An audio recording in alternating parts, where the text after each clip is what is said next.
ارے بھائی، ہم دونوں نے اپنے سسرال میں تمہاری اتنی تعریفیں کی تھی کہ ہمارے ہونے والی بھابھی بہت امیر ہے، اکلوتی ہے، اتنا سارا جہیز لے کر آ رہی ہے، ان کے پاپا کا اور بھائی کا بہت بڑا بزنس ہے، لیکن کھودا پہاڑ نکلا چوہا۔ ہم نے سوچا تھا کہ آپ کی طرف سے ہمیں سونے کے بھاری بھرکم سیٹ ملیں گے، نہیں تو کم از کم کنگن، لیکن یہ جھمکے، یہ چھلکے نما پرانے جھمکے جو میری نند نے پرانے ڈیزائن کے جھمکے جو میری نند نے میری شادی پر لیے تھے، وہ ہمیں آج ملے ہیں۔ روما نے حقارت سے جملوں کو ہلاتے ہوئے کہا، ساتھ ہی فارا بھی بول پڑی، اور نہیں تو کیا اتنی شرمندگی ہو رہی ہے؟ ہمیں تو سسرال میں کیا منہ دکھائیں گے کہ بھائی کے سسرال سے، وہ بھی امیر و کبیر سسرال سے، یہ جھمکے ملے ہیں؟ ارما نے ناک چڑھا کر کہا۔ فارا کی بات کو آگے بڑھایا تو حمدہ کی آنکھیں حیرت سے پھٹی کی پھٹی رہ گئیں۔ اتنے خوبصورت، اتنے بھاری اور قیمتی جھمکوں کو اتنی حقارت سے چھلکے اور ٹین ڈبے سے تشبیہ دی جا رہی تھی۔ حمدہ کو ان کی باتوں سے شدید دھچکا لگا۔ اس نے پلٹ کر قدسیہ بیگم کی جانب دیکھا کہ حقیقتاً ان کی بیٹیوں کی یہ بات اور اس طرح سے مذاق اڑانا برا لگا ہو، مگر ان کے اسپاٹ چہرے کو دیکھ کر حمدہ حیران رہ گئی۔ اس کی زبان جیسے گنگ ہو گئی تھی۔ کیا دیکھ رہی ہو اتنی حیرت سے حمدہ؟ قدسیہ بیگم کی آواز پر وہ چونکی۔ امی، یہ روما اور فارا کیا کہہ رہی ہیں؟ میں سمجھ نہیں پا رہی۔ تو اور کیا، سچی تو کہہ رہی ہیں بچیاں، بھلا شرم نہیں آئے گی کیا ان کو؟ اپنے اپنے سسرال والوں میں آخر کو میکے کا کچھ مان ہوتا ہے، کچھ عزت ہوتی ہے۔ ایسی جھمکیاں تو میں نے ان کی نندوں کو اور ساس کو دی تھی، بلکہ اس سے بھاری تھی، یہ بھلا کس منہ سے دکھائیں گے؟ ہمارے یہاں تو سسرال والوں میں لڑکیوں کی عزت بنا کر رکھنے کے لیے والدین قرضہ تک لے لیتے ہیں تاکہ بیٹیوں کی ناک اونچی رہے۔ تمہارے اماں بابا سے توقع نہ تھی؟ سچ پوچھو تو میرا دل بھی بہت خراب ہوا یہ دیکھ کر، کون سا روز روز تحائف دینے ہیں؟ ایک بار دے رہے تھے تو ذرا اپنے بھرم اور حیثیت کو دیکھ کر تو دیتے نا۔ حمدہ آنکھیں پھاڑ کر منہ کھولے حیرت زدہ قدسیہ بیگم کے منہ سے متواتر نکلتے ہوئے ترش اور تیز الفاظ کی زد میں ہکا بکا بیٹھی تھی۔ یہ ماں بیٹیاں کیا کیا اول فول بولے جا رہی ہیں؟ ابھی 2 دن پہلے تک تو یکسر مختلف میٹھی اور خودداری اور انا میں قید، کس طرح سے ایک دم بدل گئی؟ اتنی جلدی تو شاید گرگٹ بھی رنگ نہیں بدلتا ہوگا جتنی جلدی ان لوگوں کی سوچ اور لہجہ بدل گیا تھا۔ حمدہ کی سمجھ میں نہیں آ رہا تھا کہ وہ اس موقع پر کیا کہے کیا بولے۔ روما اور فارا مستقل جھمکوں کا مذاق اڑا رہی تھی۔ اوف اللہ! حمدہ نے بے بسی سے ان لوگوں کی طرف دیکھا۔ کتنی گھٹیا سوچ تھی! 2 دن کے اندر اندر اصلیت ظاہر ہو چکی تھی۔ حمدہ آہستگی سے اٹھی اور بنا کچھ کہے اپنے کمرے کی طرف چل دی۔ 5 منٹ بعد لوٹی تو اس کے ہاتھ میں کنگن کا ڈبہ تھا۔ روما اور فارا، اگر برا نہ مانو تو جھمکے واپس کر دو، یہ کنگن ہیں، دونوں ایک ایک رکھ لو۔ اس نے ڈبہ کھول کر آگے بڑھایا۔ انتہائی خوبصورت بھاری بھرکم 2 کنگن تھے۔ روما فارا کی آنکھیں کھل گئی، اتنے حسین و خوبصورت کنگن تو خواب میں بھی نہیں دیکھے تھے۔ لالچی نظروں سے دیکھتے روما نے جھپٹ کر ڈبیا ہاتھ سے لی۔ قدسیہ بیگم نے بغور دکھا، یہ لو بھائی۔ فارا نے جھمکے کا ڈبہ اٹھا کر حمدہ کی طرف بڑھایا۔ ارے پاگل ہو گئی ہو کیا؟ قدسیہ بیگم نے جھپٹ کر ڈبہ فارا کے ہاتھ سے چھینا۔ بھلا یہ جھمکے واپس کرنے کی کیا ضرورت ہے؟ بھاوج ہے تمہاری، کنگن تو اس کی طرف سے، جھمکے تو اس کے والدین نے دیے ہیں نا، رکھ لو اپنے پاس۔ قدسیہ بیگم کی بات پر فارا نے ندیدے پن سے ان کی طرف دیکھا اور سر ہلا کر جھمکے پرس میں رکھ لیے۔ حمدہ کے بڑے ہوئے ہاتھ نیچے گر گئے۔ بھلا وہ کیا کہتی؟ یہاں پر تو فیصلے بھی ہو رہے تھے اور طنز اور طعنے بھی دیے جا رہے تھے، لیکن حمدہ کے لیے یہ سب ناقابل یقین تھا۔ ارمغان جتنا سوبر، خوددار اور انا والا ہے، یہ تو اس کے بالکل برعکس ہے، لالچی، ندیدی اور مطلب پرست۔ یقیناً ارمغان کو یہ سن کر بہت برا لگے گا، اس کی انا کو ٹھیس پہنچے گی۔ میں بھی ضرور بتاؤں گی۔ بھلا یہ بھی کوئی بات ہوئی؟ اپنے کمرے میں آ کر حمدہ مسلسل سوچ رہی تھی۔ ارمغان صبح صبح کسی کام سے گھر سے نکلا تھا۔ اس کی غیر موجودگی کا فائدہ اٹھا کر یقیناً روما اور فارا نے یہ حرکت کی ہے۔ وہ اپنے تئیں سوچ رہی تھی، ساتھ ساتھ افسوس بھی ہو رہا تھا۔ اتنے خوبصورت کنگن بطور خاص اس نے اپنی پسند سے لیے تھے۔ ساتھ ہی قدسیہ بیگم کا یہ جملہ بھی سماعتوں میں گونج رہا تھا، ارے بھائی لے لو، 2 تو بہنیں ہو تم، حمدہ اور لے لے گی، اکلوتی ہے اکلوتی۔ شام کو ارمغان آیا تو وہ چپ چپ سی تھی۔ کیا ہوا بھائی؟ ہماری بیگم صاحبہ کچھ اداس لگ رہی ہیں، ماما کی یاد تو نہیں آ رہی؟ چلو تم کو ملوا لاتا ہوں۔ ارمغان کی بات پر اس نے مسکرانے کی کوشش کی۔ نہیں تو ایسی بات نہیں، یہ گھر ہے میرا، مجھے یہاں رہنے کی عادت ڈالنی چاہیے، اس طرح سے تھوڑی کام چلے گا۔ حمدہ کی بات پر ارمغان کھل کے مسکرایا۔ ارے واہ، زبردست بات کی یار تم نے، قسم سے دل خوش کر دیا میرا، کتنی سمجھدار ہو تم، آئی love you so much dearest بیگم۔ والہانہ انداز میں آگے بڑھ کر اس کو باہوں میں بھر لیا۔ وہ شرما کر رہ گئی۔ روما اور فارا چلی گئیں۔ خاموشی کا احساس ہوا تو ارمغان نے سوال کیا، جی دوپہر میں چلی گئی؟ دونوں جواب دیتے ہوئے دوپہر والا واقعہ بھی یاد آ گیا۔ اچھا، رونق لگی رہتی ہے جب وہ لوگ آتی ہیں تو؟ ارمغان کے لہجے میں بہنوں کے لیے پیار تھا۔ جی، وہ زیر لب بولی۔ اس کا دل چاہا کہ آج دوپہر والی بات بتا دے، مگر وہ کہہ نہ پائی۔ 2 دن کے لیے میکے آ گئی۔ اگلے دن وہ نعمانہ بیگم اور نائمہ کرید کر سوال کرنی تھی۔ نند اور ساس کے حوالے سے وہ جان بوجھ کر اصل بات چھپا گئی اور سب کی تعریفیں کرتی رہی، مگر اس کا دل روما، فارا اور قدسیہ کی طرف سے برا ضرور ہو چکا تھا۔ ارمغان کو نادر صاحب میں جاب کی پیشکش کی، لیکن اس نے معذرت کر لی کہ کہیں اور رکھوا دیں، آپ کے پاس نہیں۔ اس بات کو بھی نادر صاحب اور وکیل نے پازیٹیو میں لیا۔ بہرحال ارمغان کی جاب بھی اچھی اور مناسب جگہ پر ہو گئی۔ ارمغان نے گھر میں ایک ملازمہ بھی رکھ لی تاکہ حمدہ پر کام کا برڈن زیادہ نہ پڑ جائے۔ قدسیہ بیگم کا رویہ یکلخت بدل چکا تھا۔ ان کو حمدہ کی لائی گئی ہر چیز میں کوئی نہ کوئی خامی نظر آتی اور وہ لان تان کرتی اور ان کی تان آ کر اس جملے پر ٹوٹتی کہ کھودا پہاڑ نکلا چوہا۔ لیکن ارمغان کی موجودگی میں وہ کوئی ایسی بات نہ کرتی بلکہ حمدہ کی اوبھگت ہی کرتی۔ حمدہ نے کبھی بھی ارمغان کو قدسیہ بیگم کے بارے میں کوئی بات نہیں بتائی کہ وہ اس کی غیر موجودگی میں کس طرح بات بات پر اسے برا بھلا کہتی ہیں، اس کے کاموں میں عیب نکالتی ہیں۔ وہ نہیں چاہتی تھی کہ ارمغان خواہ ماں کی طرف سے بدگمان ہو۔ شادی کو 1 ماہ گزر چکا تھا۔ حمدہ نے گھر کی ذمہ داری سنبھالی تھی، باقی کے کام کے لیے ماسی آتی تھی۔ قدسیہ بیگم زیادہ تر فارغ ہی رہتی، ایسے میں بیٹیوں سے لمبی فون کالز ان کا بہترین مشغلہ تھا۔ اس روز حمدہ کچن میں مصروف تھی، لنچ کی تیاری کر رہی تھی، تبھی روما کی کال آ گئی۔ قدسیہ بیگم مجھ سے بات کرتے ہوئے خاصی پریشان لگ رہی تھی۔ ہاں تم فکر مت کرو، کرتی ہوں کچھ، رو کر خود کو ہلکان مت کر پاگل، تیری ماں ہے نا، ابھی کیوں دل پہ لیتی ہے، میں کچھ نہ کچھ کرتی ہوں تیرے لیے۔ قدسیہ بیگم نے فون بند کیا، وہ خاصی پریشان لگ رہی تھی۔ حمدہ کی عادت ٹو لینے والی نہیں تھی، لیکن اس دفعہ ساس کو فکر مند دیکھ کر وہ ان کے پاس آ گئی۔ کیا ہوا امی جی، سب خیریت تو ہے نا، روما ٹھیک تو ہے نا؟ اس نے بیڈ پر بیٹھتے ہوئے پوچھا۔ ہاں خیریت تو ہے، بس بچی پریشان ہے۔ بھری سسرال میں تو دیکھ کر پچھتا رہی ہوں۔ ایک تم ہو، دیکھو آگے پیچھے کوئی بھی نہیں، ایک بڑھیا ہوں میں، بس نہ کسی سے جھگڑا، نہ فساد، نہ ٹکر، کس طرح سے نبھانا پڑتا ہے میری بچیوں کو، سسرال والوں کو، ان کے ناز نخرے برداشت کرتے کرتے 4 سال ہو گئے ہیں دونوں کو۔ ابھی بھی روما بیچاری کے سر پر اقصیٰ کی پڑھائی اور داخلے کو لے کر بوجھ ہے۔ قدسیہ بیگم میں لمبی چوڑی بات کر کے آخری جملہ ادا کر کے ٹھنڈی سانس بھری۔ بوجھ کیسا، میں سمجھی نہیں۔ اقصیٰ تو ابھی اسکول بھی نہیں جاتی، 3 سال کی تو ہوئی ہے ابھی۔ حمدہ نے حیرانی سے قدسیہ بیگم کی طرف دیکھا۔ ہاں یہی تو پریشانی ہے، اب اس کے جیٹھ اور نند کے بچے اچھے والے اسکول میں جاتے ہیں، دونوں کے ننھیال نے خرچے اٹھائے ہیں۔ چلو ماہانہ فیس تو روما کا میاں برداشت کرے گا، مگر داخلے کے وقت تو 50 سے 60 ہزار کا خرچہ ہے، اور ابھی شادی پر اس کا اچھا خاصا خرچہ ہو گیا، پھر تمہیں بھی چین لاکٹ کا سیٹ دیا ہے بھاری، اب پیسے ختم ہو گئے۔ قدسیہ بیگم چین لاکٹ پر زور دیتے ہوئے اصل موضوع کی طرف آ رہی تھیں۔ بھاری سیٹ؟ دھاگے جیسی باریک سی چین، وہ بھاری کہاں سے تھا؟ اب اسے 60 ہزار کی فوری ضرورت ہے، آخر کو سسرال میں ناک بھی تو رکھنی ہے نا۔ گھر کے سارے بچے مہنگے اسکول میں جائیں گے اور اس کی ایک بیٹی پہلے اسکول میں تو نہیں جا سکتی۔ حمدہ کو ان کی بات پر ہنسی آ گئی۔ میرے پاس بھی اتنے پیسے نہیں ہیں، قدسیہ بیگم نے کن پٹی پر انگلی رکھ کر سوچتے ہوئے کہا۔ تمہارے پاس ہوں تو ادھار دے دو، کمیٹی ملے گی تو وہ لوٹا دوں گی۔ ارے امی جی میرے پاس کہاں ہوں گے؟ حمدہ بوکھلا کے بولی۔ بھلا اتنے سارے پیسے کہاں تھے اس کے پاس؟ اچھا ایک کام کرتی ہوں، ارمغان سے پوچھتی ہوں۔ ارے باولی ہو گئی ہو کیا، خواہ بچے کو بھی پریشان کرو گی، ویسے بھی وہ کام کر کے تھک جاتا ہے، تم اپنی ماں سے لا کر دے دو۔ قدسیہ بیگم کا اصل مدعا یہ تھا، اور ہاں ارمغان سے بالکل بھی ذکر نہ کرنا، میں روما سے کہہ کر جلدی واپس کروا دوں گی، بس بچی کا کام نکل جائے۔ حمدہ سوچ میں پڑ گئی۔ نادر صاحب اور نعمانہ بیگم تو دینے سے انکار نہیں کرتے، مگر ریزن عجیب سا تھا۔ بھلا کیا ضرورت ہے اتنے مہنگے اسکول میں ایڈمیشن کروانے کی؟ 1 دن 2 دن اور تیسرے دن قدسیہ بیگم نے حمدہ کی اچھی خاصی کلاس لے لی۔ ایک ذرا سا کام نہ ہوا تم سے وہاں، میری بچی پریشانی میں ہلکان ہوئی جا رہی ہے، داخلے کی تاریخ قریب آ رہی ہے اور تم منہ میں گھنگنی ڈال کر بیٹھی ہو، بہویں تو پتہ نہیں کیا کرتی ہیں، اور تم، ہم نے کون سا بھیک مانگی ہے، قرضہ تو مانگا ہے، صاف کہہ دو کہ تم یہ کام نہیں کرنا چاہتی۔ نہیں امی ایسی بات نہیں ہے، ابھی مما اسلام آباد گئی ہیں، کل واپس آ رہی ہیں تو جا کر لے آؤں گی۔ حمدہ نے جلدی سے صفائی پیش کی تو قدسیہ بیگم کے چہرے کا تناؤ کچھ کم ہوا۔ دوسرے دن حمدہ نے خاموشی سے پیسے لا کر قدسیہ بیگم کے ہاتھ پر رکھ دیا۔ ارمغان کو اس بات کی خبر نہ تھی قدسیہ بیگم نے کس طرح سے وہ پیسے بھیجے اور کیسے روما تک پہنچے، اس بات کی حمدہ کو بھی خبر نہ تھی۔ کچھ دن سکون سے گزرے۔ قدسیہ بیگم کے جاننے والوں کے یہاں شادی تھی۔ حمدہ نے گرین اور میرون ہلکے کام والی ساڑی پہنی تو ہلکے میک اپ اور نازک سی جویلری میں اچھی لگ رہی تھی۔ ارمغان نے دیکھا تو دیکھتا رہ گیا۔ Wow you looking so pretty and beautiful, بے ساختہ تعریف کر ڈالی، مگر وہ ایک لمحے کے لیے رکا اور اس کے ہاتھوں کی جانب دیکھا۔ یہ والی چوڑیاں اتار دو اور وہ کنگن پہنو نا جو مجھے دکھائے تھے تم نے، ساڑی کی سیم میچنگ ہوگی۔ نہیں یہ چوڑیاں اچھی لگ رہی ہیں، بٹ وہ زیادہ اچھے لگیں گے یار، وہ نہیں ہے میرے پاس۔ کیا مطلب، کہاں گئے وہ، کھو گئے یار؟ ارمغان نے حیرت اور کچھ غصے سے انداز سے پوچھا۔ تب حمدہ نے شادی کے چوتھے دن والی ساری بات بتا دی۔ ارمغان مجھے اچھا نہیں لگا ان دونوں کا اس طرح سے مذاق اڑانا، اور امی بھی ان لوگوں کا ساتھ دے رہی تھیں۔ حمدہ کے لبوں پر نہ چاہتے ہوئے بھی گلا آ گیا۔ اچھے خاصے جھمکے ہیں، وہ مما نے بطور خاص آرڈر دے کر خاصے مہنگے بنوائے تھے۔ ویسے ایک بات کہوں حمدہ، ساری باتیں سن کر ارمغان نے اس کی طرف دیکھا۔ جی؟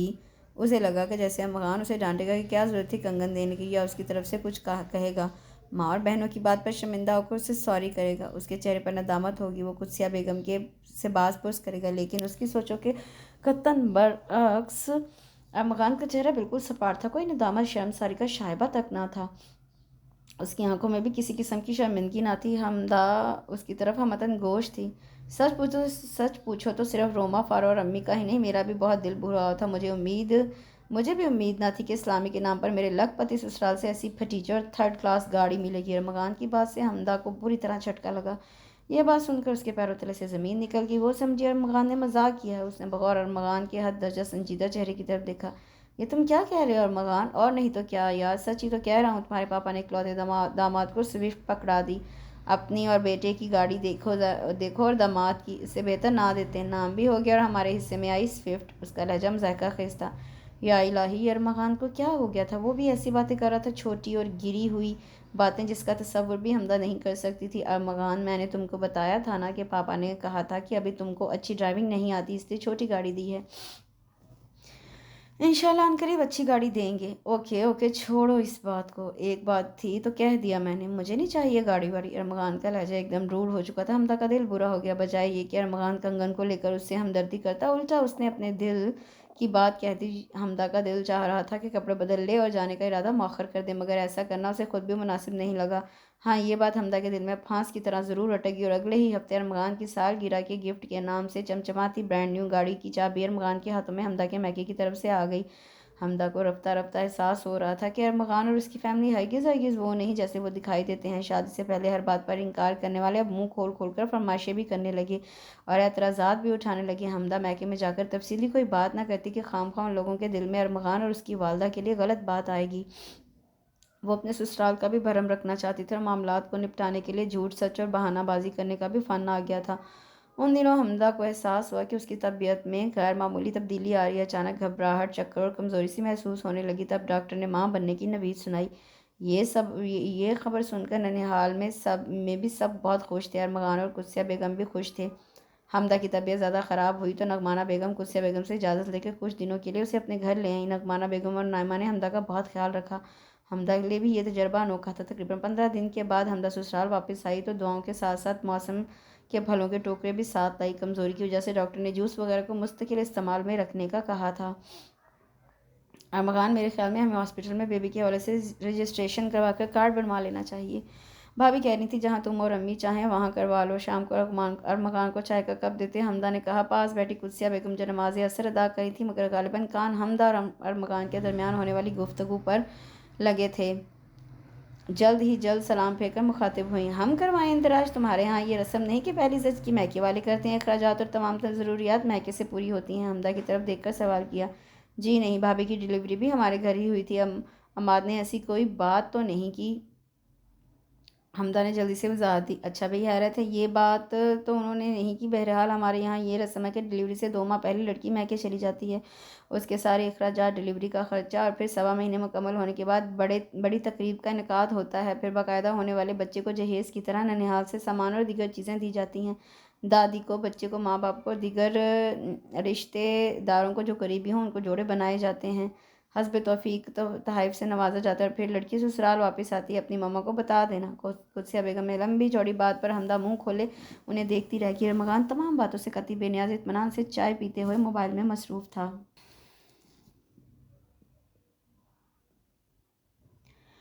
کچھ دن خیر سے گزرے کہ اچانک ایک دن فارا روتی پیٹتی آ گئی۔ ہائے ربا، خیر تو ہے، کیا ہو گیا میری بچی کو؟ قدسیہ بیگم اس کی جانب دوڑیں۔ وہ اماں کے سینے سے لگ کر زاروں پتار رونے لگی۔ ہائے کچھ بتاؤ بھی تو۔ شفیق میاں تو ٹھیک ہے، کہیں لڑائی کر کے تو نہیں آ گئی؟ کچھ بولے گی نہیں؟ امی جی، مجھ سے بہت بڑی بھول ہوگی، غلطی ہوگی مجھ سے اب۔ ارے بھائی بتا بھی، کیوں میرا کلیجہ نکالے دے رہی ہے؟ چیخو پکار پر حمدہ ابھی کمرے میں جا کر لیٹی تھی، جلدی سے اس صحن کی طرف بھاگی۔ میری نند کی شادی کے لیے اماں نے 4 سونے کی چوڑیاں بنوائی تھی، میں وہ پالش کروا کر لا رہی تھی، راستے میں 3 انگوٹھیاں، ساتھ میں 3 انگوٹھیاں بھی تھی، وہ راستے میں مجھ سے کہیں گر گئیں۔ آپ تو جانتی ہیں میری ساس کتنی سخت ہے، انہوں نے تو گھر سر پر اٹھا لیا۔ شفیق نے بھی مجھے بہت باتیں سنائیں، بہت برا بھلا کہا، حتیٰ کہ مجھے کہہ دیا کہ کہیں سے بھی لا کر دو ورنہ گھر مت آنا۔ امی، میں تو لٹ گئی، برباد ہو گئی، میرا بیٹا بھی ظالموں نے رکھ لیا۔ فارا بری طرح روتے ہوئے بین کر رہی تھی۔ ہائے میں مر گئی، امی غلطی میری ہے، اب میں کیا کروں؟ یہ بتاؤ۔ فارا نے روتے ہوئے دوپٹے سے آنکھیں صاف کی۔ حمدہ جلدی سے ٹھنڈے پانی کا گلاس لے اور فارا کی طرف بڑھایا۔ امی مجھے اپنی چوڑیاں دے دو، میں بعد میں بنوا دوں گی۔ اے پاگل ہو گئی ہو کیا؟ وہ چوڑیاں توڑ کر تو تیرا اور روما کا سیٹ بنوایا تھا، اب کہاں ہے میرے پاس؟ قدسیہ بیگم جل کر بولیں۔ تو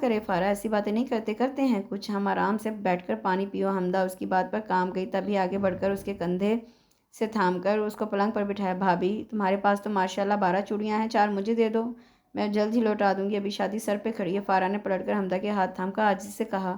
حمدہ لڑکھڑا گئی، 4 چوڑیاں! ابھی تک روما نے 60,000 نہیں لوٹائے تھے اور نہ ہی کبھی ذکر کیا، اور اب 4 چوڑیاں! آسان بات نہ تھی، کیوں کیا ہوا؟ اتنا نہیں کر سکتی آپ میرے لیے؟ میری جان پر بنی ہے، اور آپ روما کو بھی تو دیے تھے نا پیسے، یہ تو آپ کی اپنی ملکیت ہے، واپس کر دوں گی میں۔ فارا نے اسے چپ دیکھ کر قدرے تیکھے لہجے میں بلیک میل کیا۔ حمدہ بیچاری عجیب و غریب سچویشن کا شکار تھی۔ بھلا یہ کون سا طریقہ ہے، یہ کون سا حل تھا؟ فارا یہ بات نہیں۔ حمدہ پھر کیا بات ہے؟ میری بہن کا گھر اجڑا ہے، تم ابھی تذبذب کا شکار ہو۔ اس کی بات درمیان سے کاٹ کر ارمغان نے کہا، وہ ابھی گھر میں داخل ہوا تھا۔ تم آفس نہیں گئے؟ کیسے جاتا آفس؟ صبح صبح فارا کا روتا بلکتا فون سن کر ایک پل چین نہ ملا۔ میں اسے لینے اسٹیشن گیا تھا، میری بہن کی مجبوری سمجھو ذرا۔ ارمغان کی بات پر حمدہ چپ کی اسے دیکھتی رہ گئی۔ یعنی ارمغان کی بھی یہی مرضی تھی، وہ بھی یہی چاہتا تھا۔ حمدہ خاموشی سے 4 چوڑیاں نکال لائی اور فارا کی طرف بڑھا دیے۔ اوہو شکریہ، بہت شکریہ بھابھی، آپ کا احسان میں نہیں بھولوں گی، آپ نے بہت برے وقت میں میرا ساتھ دیا۔ حمدہ ٹھنڈی سانس بھر کر ارمغان کی طرف دیکھا۔ پریشان مت ہو، میں بنوا دوں گا بہت جلد ایسی چوڑیاں، اتنا سا منہ مت نکالو۔ ارمغان نے طنزیہ انداز میں حمدہ کو طعنہ مارا۔ حمدہ سر جھکا کر رہ گئی۔ فارا شام کی گاڑی سے واپس لوٹ بھی گئی۔ حمدہ کو دکھ ہو رہا تھا، ایسا کب تک چلنا تھا؟ رفتہ رفتہ ان لوگوں کی اصلیت کھل کر سامنے آ رہی تھی۔ حمدہ کی ہر چیز پر دونوں بہنیں اور قدسیہ بیگم اپنا مکمل حق سمجھتی۔ مزے کی بات ارمغان بھی بدل چکا تھا، گو کہ حمدہ سے پیار اسی طرح کرتا، خیال رکھتا، مگر اس کی باتوں میں لالچ اور ہرس ہوتا۔ اور پھر یوں ہوا کہ ارمغان نے چھوٹی چھوٹی ضرورتوں کے لیے حمدہ پر دباؤ ڈالنا شروع کیا۔ امی کو ہاسپٹل لے جانا ہے، مہینے کا آخر چل رہا ہے، میرے پاس پیسے نہیں ہیں، تم اپنی مما سے کچھ پیسے لے آؤ۔ یا کبھی کوئی اور خرچے کو لے کر اس کے سامنے ہائے ہائے کرتا، پریشانی کا اظہار کرتا، جھنجھلاتا اور بالآخر پیسوں کا مطالبہ کر دیتا۔ اب یہ معمول بن چکا تھا۔ چھوٹی موٹی رقوم تو نعمانہ بیگم خود ہی فراہم کر دیتی، مگر حمدہ کو ڈر رہتا کہ اگر کبھی بھاری رقم کا مطالبہ کر دیا تو کیا کرے گی، کیونکہ آہستہ آہستہ قدسیہ بیگم ارمغان کو اکساتی رہتی کہ تم اکلوتے داماد ہو، تمہارا حق ہے، اور ارمغان سر ہلا کر ماں کی بات سنتا رہتا۔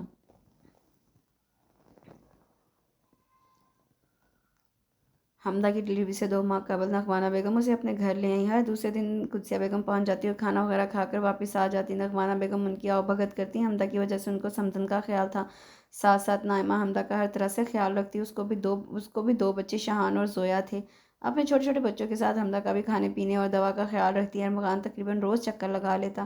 2 دن بعد ہی حمدہ کا طبیعت خراب ہو گئی، اسے ہاسپٹل لے کر گئے۔ ارمغان اور قدسیہ بیگم بھی ہسپتال پہنچے اور حمدہ کو پیاری سی گڑیا جیسی بیٹی اللہ نے عطا کی۔ نادر صاحب وکیل، نعمانہ بیگم، نائمہ، قدسیہ بیگم اور ارمغان بے حد خوش تھے۔ نادر صاحب نے مٹھائی منگوا کر پورے ہاسپٹل میں بانٹی۔ اللہ نے پوتا پوتی کے بعد نواسی سے بھی نوازا تھا۔ نعمانہ بیگم نے شکرانے کے نفل ادا کیے کہ حمدہ اور بچی دونوں الحمدللہ صحت مند تھے۔ 3 دن بعد حمدہ اسپتال سے گھر آ گئی۔ ننھی منی شائقہ کیا آئی، حمدہ کو لگا زندگی میں بہار آ گئی۔ ممتا کا خوبصورت احساس کیا ہوتا ہے، اس احساس سے آشنا ہونا کتنا خوشگوار ہوتا ہے، یہ ایک ماں اور اس کی ممتا ہی محسوس کر سکتی ہے۔ اللہ پاک نے ماں لفظ بنایا ہی اتنا خوبصورت ہے، نرم، میٹھا، ٹھنڈا، نازک احساسات سے گوندا ہوا خوبصورت اچھوتا احساس ماں ہے۔ حمدہ بھی اس کیفیت سے 2 4 تھی۔ نعمانہ بیگم اور نادر صاحب قدسیہ بیگم کے کہنے پر 1.25 مہینے کا فنکشن خوب دھوم دھام سے کرنے کی تیاریاں کر رہے تھے۔ شائقہ کے لیے بے شمار کپڑوں کے جوڑے، بستر، کاٹ، چیئر، واکر، باتھ ٹب سے لے کر سونے کا سیٹ، بالیاں اور سونے کی پازیب بھی بنائے تھے۔ قدسیہ بیگم کے لیے سونے کی چین اور جوڑا، نندوں کے کپڑے، ارمغان کو کپڑوں کے کئی جوڑے، حمدہ کے لیے سونے کے سیٹ اور کپڑے۔ غرض یہ کہ بے تحاشا تیاریاں کی جا رہی تھی۔ ارمغان آج کل چپ چپ دکھائی دے رہا تھا۔ حمدہ نے کریدا بھی، مگر اس نے خاطر خواہ جواب نہیں دیا، بس تھکن کا کہہ دیا۔ شائقہ کو گود میں لے کر کھلاتا رہا۔ حمدہ اس کے رویے سے الجھ گئی۔ 1.25 مہینہ مکمل ہوا اور حمدہ ڈھیر سارا سامان ایک بار پھر جہیز کی طرح لے کر سسرال واپس آ گئی۔ یہاں آ کر حمدہ کو تھوڑی پریشانی ہوئی، کیونکہ وہاں پر شائقہ کو مما اور بھابھی سنبھال لیتے تھے، یہاں مکمل ذمہ داری حمدہ پر تھی۔ بقول قدسیہ بیگم کے بچوں کو سنبھالنا طاقت کا کام ہوتا ہے، اور اب ان کی صحت اس قابل نہیں کہ بچوں کو سنبھالتی، حمدہ خود ہی سنبھالتی۔ راتوں کو شائقہ روتی تو ارمغان جھنجھلا کر اٹھ جاتا۔ ارے یار چپ کرواؤ اس کو، صبح آفس بھی جانا ہوتا ہے۔ حمدہ سنبھالتے سنبھالتے روحانسی ہو جاتی۔ اسی طرح شائقہ 2 ماہ کی ہوگی۔ ننہال والے جب آتے ڈھیر ساری چیزیں لے کر آتے۔ اس روز ارمغان آفس سے لوٹا تو بے حد پریشان تھا، کمرے میں آیا تو تھکا تھکا سا لگ رہا تھا۔ شائقہ سو رہی تھی، حمدہ چائے بنانے آ گئی، چائے لے کر آئی تو ارمغان اسی طرح کرسی پر بیٹھا تھا۔ ارے جوتے تک نہیں اتارے، جوتے تو اتار لے تاکہ منہ دھو کر فریش تو ہو جاتے۔ حمدہ نے اسے یوں ہی بیٹھا دیکھ کر کہا، یہاں میرا دماغ خراب ہو رہا ہے، ادھر تمہیں میری فریشنس کی پڑی ہے۔ ارمغان نے لٹ ماری۔ کیوں، کیا ہوا، خیریت تو ہے؟ گزشتہ 1 ماہ سے سولی پر لٹک رہا ہوں، تمہیں اندازہ بھی ہے؟ تم نے بتایا ہوتا تو پتہ چلتا، میں تو کب سے پوچھ رہی ہوں، تم آفس کہہ کر ٹال رہے ہو۔ مجھے اندازہ ہے، تبھی تو بار بار پوچھا تم سے۔ مکاندار گھر خالی کرنے کو کہہ رہے ہیں، 2 ماہ سے ٹال رہا ہوں، اب انہوں نے الٹیمیٹم دیا ہے 15 دن کا، ہمیں گھر خالی کرنا ہوگا، کوئی مناسب گھر نہیں مل رہا۔ کیا کہہ رہے ہو، یہ گھر امی جی، اور تم نے تو کہا تھا کہ گھر ذاتی ہے، پھر یہ خالی کیسے کوئی کروا سکتا ہے؟ ہاں کہا تھا، جھوٹ کہا تھا ہمیں، یہ گھر ہمارا نہیں۔ ذرا سی ندامت، ذرا سی شرمندگی کا شائبہ تک نہ تھا۔ اتنا بڑا جھوٹ کھل جانے پر بھی ارمغان کا اطمینان قابل دید تھا۔ کیوں جھوٹ کہا تھا؟ ہماری شادی میں اپنے گھر کی کوئی شرط تو نہیں رکھی تھی پاپا نے تم سے کہ جھوٹ کہہ دیا؟ حمدہ کو حقیقت میں غصہ آ گیا۔ میں سمجھا تھا نادر صاحب اپنی لاڈلی اور اکلوتی بیٹی کو چھوٹا موٹا فلیٹ تو دیں گے، کم از کم مجھے اندازہ نہیں تھا کہ ہمیں یوں ہی ٹرخا دیں گے۔ اتنا سارا پیسہ ہے، کیا کریں گے اس کا؟ ارمغان کی چھوٹی سوچ پر اس کا دماغ گھوم گیا۔ ارمغان، میرے پاپا کے پیسوں پر کیوں نظر لگائے رکھتے ہو؟ پاپا کو کیا پتا تھا کہ یہ گھر تمہارا نہیں اور ان کا پیسہ ہے؟ جتنا دینا تھا دے چکے، تم تو بہت خوددار ہوا کرتے تھے ارمغان۔ پاپا کو تم پر فخر تھا، تمہاری تعریفیں کرتے رہتے تھے۔ تم نے شادی سے پہلے ان کے ساتھ کیسا رویہ روا رکھا؟ انہیں کیا پتا تھا کہ کیا مطلب، تم کہنا کیا چاہتی ہو؟ کہ میں لالچی ہوں، ندیدہ ہوں اور حریص ہوں؟ یہی مطلب ہے نا تمہارا؟ ارے میں اپنا حق مانگتا ہوں، تم اولاد ہو ان کی، ان پر پورا حق ہے، تمہارا احسان نہیں کرتے اگر کچھ دیتے ہیں تو۔ کہاں لے کر جائیں گے اتنا پیسہ؟ اپنے پاپا سے کہو فوری طور پر ہمیں چھوٹا سا فلیٹ دلوا دیں۔ وہ اپنے مطلب کی بات پر آ گیا۔ کیا ہو گیا ارمغان، تم تو ایسے کہہ رہے ہو جیسے کوئی کھلونا دلا دیں، ایسے کیسے ممکن ہے؟ کیوں، میں نے ایسا کیا کہہ دیا کہ تمہارے ہوش و حواس ہی ختم ہو گئے؟ ایک فلیٹ بلا کتنی قیمت ہوگی؟ تمہارے باپ کے پاس اتنا پیسہ دبا ہوا ہے، وہ بلا کس کے لیے ہے؟ بیٹے کا کاروبار بھی بہترین ہے، کل کلا کو ان کو کچھ ہو بھی سکتا ہے، کیا گارنٹی ہے کہ تمہارے بھائی ان کے مرنے کے بعد تمہیں تمہارا جائز حق دیں؟ بہتر یہی ہے کہ وہ اپنی زندگی میں بس کریں۔ ارمغان، آپ حد سے بڑھ رہے ہیں، اتنی گہرائی میں جا کر سوچنے کی کیا ضرورت ہے آپ کو؟ اور انہوں نے ساری زندگی کا ٹھیکہ نہیں لے رکھا، ان کا پیسہ ہے، ان کی مرضی، آپ کون ہوتے الٹی سیدھی باتیں کرنے والے؟ ارمغان کی زبان سے اب اول فول سن کر حمدہ غصے سے سرخ ہوگی۔ میں نے ایسا کون سا گالی دے دی ہے کسی کو کہ تم کو اتنی مرچی لگ گئی؟ خالص جاہل خواتین کی طرح ارمغان ہاتھ نچا کر بولا۔ توبہ ہے ارمغان، یہ تم کو کیا ہو گیا ہے؟ ارے کیوں زبان درازی کرتی ہو؟ شرم نہیں آتی اپنے شوہر کے آگے بولتے ہوئے؟ یہ تمیز اور تہذیب سکھائی ہے تمہارے والدین نے؟ دو بدو شوہر کے ساتھ بحث کرو، اس کے ساتھ بدتمیزی کرو، اگر اس نے ایک بات کہہ دی اور صحیح بات کہی ہے تو اس میں تمہیں کیا تکلیف ہے؟ بتاؤ ذرا ارمغان نے ایسی کون سی غلط بات کہہ دی؟ اکلوتی بیٹی ہو تم، ہمیں تو فلیٹ کی امید تھی کہ جہیز میں تمہارے ماں باپ فلیٹ دیں گے، اب اگر ضرورتاً کچھ مانگ لیا تو بجائے تم اس وقت اپنے شوہر کا ساتھ دو تم اس کے ساتھ بدتمیزی کر رہی ہو۔ تمہیں اس کی پریشانی کا احساس نہیں؟ قدسیہ بیگم بھی درمیان میں ٹپکی۔ امی جی، میں نے کب آسائشات مانگی ہیں؟ میں تو اس گھر میں خوش رہنا چاہتی ہوں، ارمغان چاہے جھونپڑی میں رکھے میں رہ لوں گی، لیکن میں اور میری بچی صرف اور صرف ارمغان کی ذمہ داری ہیں، اور جہاں تک شادی سے پہلے کی بات ہے تو معاف کیجیے، آپ اور ارمغان بھی اس وقت زمین آسمان کا فرق ہو چکا ہے۔ حمدہ نے قدسیہ بیگم کی مداخلت اور تند جملوں کو سن کر خود پر قابو پاتے ہوئے ان کی جانب دیکھ کر کہا، ارے بھائی، لڑکیوں کا میکے پر حق ہوتا ہے، ماں باپ ساری زندگی دیتے رہتے ہیں، ہم نے یہی سوچ کر تو تم سے ارمغان کی شادی کی تھی کہ ہمیں مالی سپورٹ ملے گی، مگر اف، اور نہیں تو کیا؟ حمدہ بیگم، تم کیا سمجھتی ہو کہ میں تمہارے عشق میں پاگل ہو گیا تھا؟ نہیں، ایسا کچھ بھی نہیں تھا، میں تمہارے بارے میں سب جانتا تھا، تمہاری فیملی اور گھر سب کچھ پتہ تھا مجھے، یہی سوچ کر شادی کی تھی کہ آگے کے لیے بھلا ہوگا، مگر تمہارے باپ تو دانتوں میں دبا کر پیسہ رکھتے ہیں، کنجوس کہیں کے۔ یا اللہ، یہ کیا بکواس کر رہا تھا ارمغان؟ اتنی جلدی صرف اور صرف 2 سال کے اندر پرت در پرت کھل کر اصلیت سامنے آ گئی۔ باقاعدہ پلاننگ کے تحت شادی کی تھی، اور میں کتنی پاگل تھی، چکراتے سر کو تھام کر وہ بیڈ پر گرنے کے انداز میں بیٹھ گئی۔ کان کھول کر سن لو یہ بات کہ آج ہی اپنے باپ کے پاس جا کر فلیٹ کے لیے بات کرو گی، ورنہ… ارمغان دندناتا ہوا اس کے سر پر آ گیا۔ جملہ ادھورا چھوڑ کر وہ خباثت سے اسے گھورا۔ ورنہ کیا کرو گے تم؟ ہاں، کیا کرو گے؟ دھمکی دے رہے ہو مجھے؟ اس کے انداز پر حمدہ بھپر کر کھڑی ہوئی۔ ورنہ واپس لوٹ کر نہ آنا۔ ایک ایک لفظ چبا کر بے دردی کی انتہا کو پہنچ کر فیصلہ سنا رہا تھا۔ اتنا کٹھور، اتنا سنگ دل اور اتنا ظالم۔ حمدہ نے نفرت سے اس کے چہرے کی طرف دیکھا۔ لالچی انسان، تم اتنے گرے ہوئے ہو انسانوں، مجھے اندازہ نہیں تھا، میں نے تم سے سچی محبت کی، بلا تفریق تمہیں چاہا تھا، مگر تم اتنی گھٹیا سوچ رکھتے تھے، اتنی چھوٹی ذہنیت ہے تمہاری۔ تم مجھے فلیٹ کے بدلے اپنے ساتھ رکھو گے؟ میری محبت کی قیمت تمہاری نظر میں صرف ایک عدد فلیٹ ہے؟ تحفہ ہے تمہاری سوچ پر میں خود بھی ایک لمحہ یہاں نہیں رہ سکتی، تمہاری گندی سوچ اور لالچی ذہنیت کے ساتھ گزارا نہیں کر سکتی۔ میں لعنت بھیجتی ہوں تم پر اور اس گھر پر۔ وہ برداشت کی حدوں کو پار کر گئی۔ بدتمیز، بد زبان، بے غیرت عورت، تو مجھ پہ لعنت بھیجے گی؟ تیری یہ مجال؟ ارمغان نے آگے بڑھ کر اس کے بال مٹھی میں جکڑ لیے۔